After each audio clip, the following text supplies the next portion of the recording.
Hey everybody, welcome to part 3 of Breaking Free. This is a little more of a PSA. This didn't come to me until just recently at the end of the process, so for me it was a little late to learn, but I'll throw it in here for everybody else. Be very careful of the company you keep, especially when you're doing this process. Some of us, unfortunately, we're stuck in situations where we can't avoid certain people. But if you have the choice, if you are serious, if you are dedicated to changing yourself, to unlocking your full potential to be the best you can possibly be, look at the people you're hanging around and, be honest with yourself about how they are around you, how they treat you, you know. Um,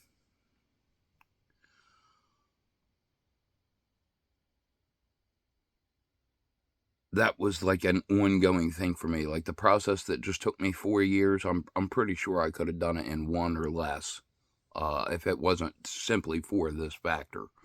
Um, and it's not all negative. Um, I mean, kind of is, but it's not meant to be. Uh, I'm going to give you a few examples of different ways. Um, not to talk shit because I love my family. My family is great. They have, you know, stood by me. They are absolutely, fantastic, loving people. Whenever I bring somebody, from outside the family, if I make a new friend or have a new relationship, I bring them in to meet my family, and everybody's amazed, at how, we're still kind of old school about being tight knit. Um, so I don't want to talk shit on my family, but something that a lot of them don't realize is, I've spent my whole life pretty much being told, hey, I want everything you represent. I just don't want it from you. And that's been the story of my life. That's been from not just romantic relationships, but that's been friendships. That's been business acquaintances, work coworkers, and that has even included my family. And when I was younger, I was different. I know I had behavioral issues. Again, I put all the time into this work. But when I was younger, it was a different time. It was the 80s. People didn't know, how to deal with ADHD. I got my ass beat a lot as a kid. That was the way back then.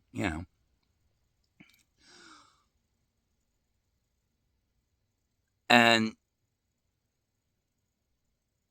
again, I don't blame them for that because it was a different time. You can't do better until you know better. And they didn't know better until I grew up and they saw the effects. Like it didn't do me any favors. The downside of that is now that I'm the older generation and the younger generation comes, like my other relatives that have similar issues that I had. And here's the part I don't think my family gets. Now I get to watch as they do the complete opposite. And I mean complete opposite. Like not meet in the middle. Like now it's like you can't even say anything nicely to correct behaviors that I used to get my ass beat for. And I sit here at mealtime surrounded by family, and that's something, a reminder that I see. And it hurts. It does. But I also realized, one of my favorite and greatest superpowers is my empathy. And if it weren't for the fact that I went through that, I wouldn't have that ability. Because again, I do the research, I do the reading, I understand myself. And I know that because of the upbringing I had as a child, I got my ass beat just for being myself. I was too rambunctious. I didn't know how to express myself properly. And that made me feel unsafe. And by feeling unsafe, that whole psychological trick, you know, got programmed into me young. And I learned to read my surroundings. I learned to pick up on subtle cues that would tell me people's mood when they walk into the room and share space with me. And that's something I've carried. And, as much as I get upset about, the way my past was, again, I wouldn't change it, because if I didn't go through that, I wouldn't have this fantastic gift. So it was worth it. So, if any of my family sees it, please don't, you know, take it a certain way. Because again, I always say, the best apology is change behavior, and they have definitely done that. They are definitely treating, my younger family members better than they knew at the time to treat me. I think it's a little too far extreme on the other end of the spectrum at times, because you still have to have correction. Like, I'm grateful for that correction.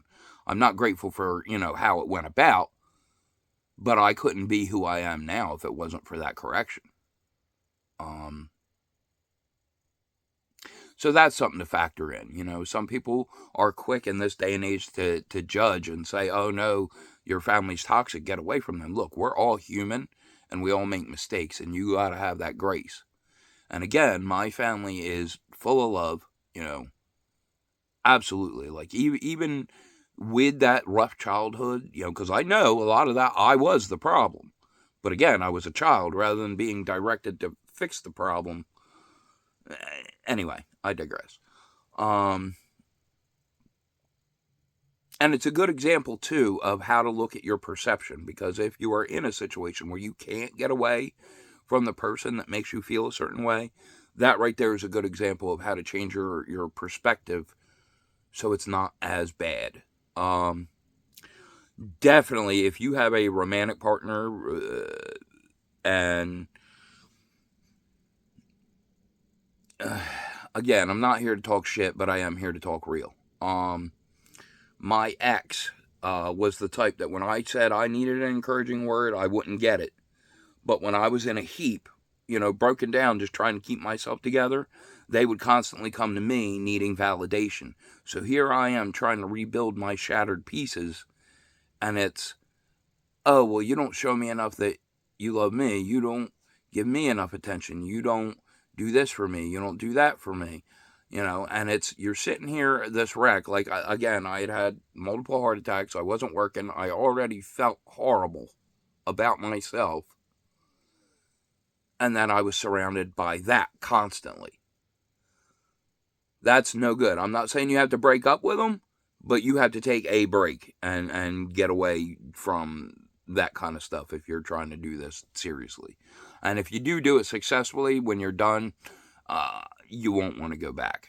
Same thing with me. Like, I'm absolutely, programmed to be addicted to my former partner. Like, that's kind of the design. That's something else I learned in my research of, who I am and how people work. And I still struggle with that. Like, I still want to reach out, even though this chick, like, literally tried to kill me. Like, literally. More than one occasion. But I still have this love, because I, in my head, had this whole future planned out. And I'm still working on purging a lot of stuff. It's a slow process, but it's going. Because I need to move on. Your friendship circle. Not everybody is, when you try to level yourself up, just because people are there for you doesn't mean they're there for you. And don't let that go over your head. When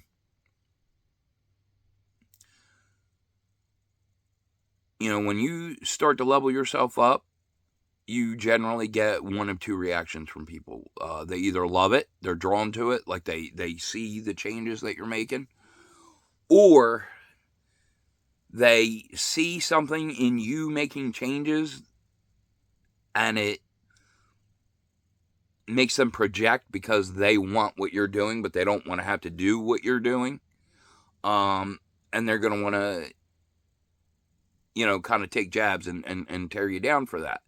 Be very mindful of that. Like, really watch that subconscious talk. Like, if people make jokes at your expense, And again, I'm as guilty of it because I grew up. If we didn't pick on you, we didn't like you. Like, that's how it always was. But you really got to watch that deprecating humor, whether it be self or on friends, because if it's somebody you really care about, that's not the way to go. You can still be funny without tearing each other down. That, and be careful of people that only come around when they're getting something from you. Again, one of my big holdups in this process was that I was in a people pleaser phase.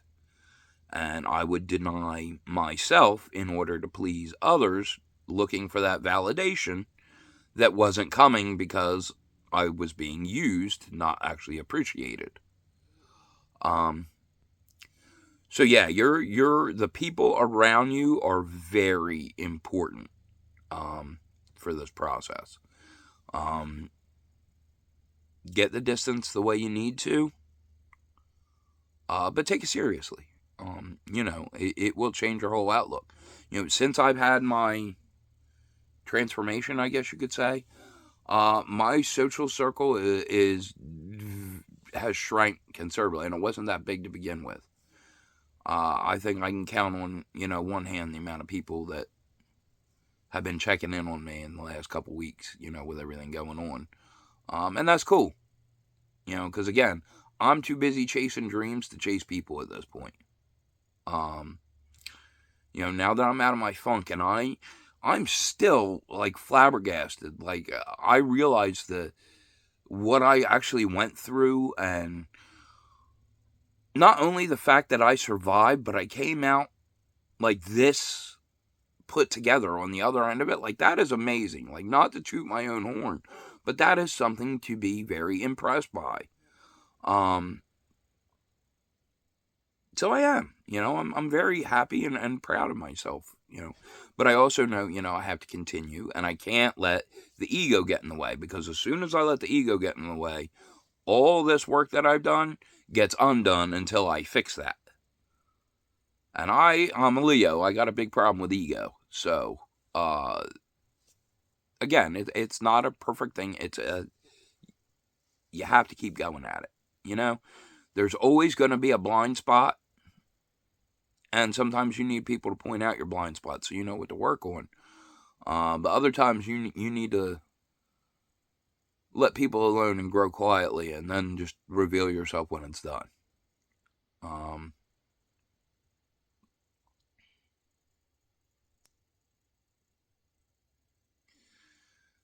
So yeah, that's about it for my PSA about the company you keep. Except for one more thing I'll add is, a lot of people will say, this day and age with social media, be careful because there's a lot of negativity out there. And that's true, but there's also a lot of positivity. So if you don't have a big social circle and you are looking for good people to be around, start looking around on, Facebook, TikTok, YouTube, people that make uplifting content, people that make content, like me, that try to help you build and repair yourself and make yourself better. Watch for that whole, like, red pill alpha stuff, because those folks mean well, but some of that can be just as counterproductive as self-deprecation. I'm not talking against it, because I use some of it myself. I definitely see the benefits of it. It's like anything. There's pros and cons, and you just have to be careful with it. But yeah, definitely look for stuff that's uplifting, stuff that gives you ideas. Like, a lot of time at night when I'm feeling restless and I want something on as background noise, I'll put on like philosophy videos on YouTube and just learn different ways that people think and view things. And, it opens up whole new worlds for me by doing that. It's always good to get a different perspective, because it's another tool in your tool belt. Kind of like Pokemon, you got to catch them all. Like, that's the goal. There's too many to catch because we're all individuals. We're all different. That's the beauty of life, the beauty of humanity. We're supposed to be different. It irks me. Like, I don't understand how we live in a world where everybody wants to fight over their differences instead of admire them, because some people can do some things that others can't and vice versa. And that's amazing. Like, that's why our ancestors got us as far as they did, because they believed in working together in community. That this world has lost sight of that, and it's really a shame. And if people don't wake up and fix that soon, it is going to lead to our demise. Like, that's not even theory or speculation. That's just straight fact. But again, that's part of what we're doing here, is the more of us, get in that headspace and get to be the best we can be, the more we can make changes in that positive direction. Just past the 15-minute mark. We're actually getting ready to hit the 16. So I did my PSA. I gave a little advice. I'm sure I'll think of more things. Again, that's why we're doing this as a series instead of just one video. Because there's a lot of in and outs. Again, I did this for 4 years, and I'm still, even now after the fact, learning, looking back and finally understanding what I was actually doing at the time to make this work. So there'll be more input, but for now, that's what I got for today. So just, I know it can get frustrating, and I know it can get hard, and I'll go back to my last PSA is, accountability is important, but self-forgiveness and forgiveness for others is important too. Again, you can't do better until you know better.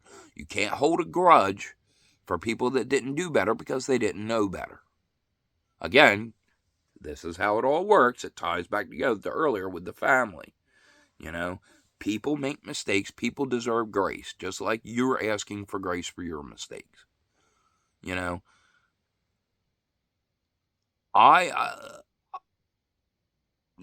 thing with the friendship group is a lot of people are intimidated being around me.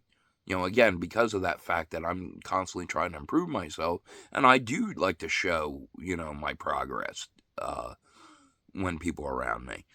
Kind of forgot where I was going with that thought. Oh, and I intimidate people, and I get that. But I want people to know, like, look, I'm a stickler with my boundaries, but if you are genuinely trying to improve and you're not trying to cut corners, and go through this process, I will not turn somebody away. The only way I will turn somebody away is if they are like, the people I listed earlier that are detrimental to the ability to do this process. That's the only people I'm going to turn away.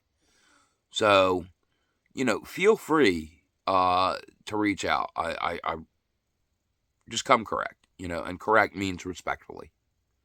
That's it. One of the great things about this is how easygoing you can be. You just have to have your guard up. You just have to know who to look for and who to put boundaries in place with to protect yourself. And it all comes with, as you grow and go through the process and realize different things. Anyway, we're pushing 20 minutes now, and I apologize. I'm really trying to keep these shorter, but have a good one. Keep up the good work. Keep going. You can do it. All right? Take care of yourself and take care of each other. See you in the next one.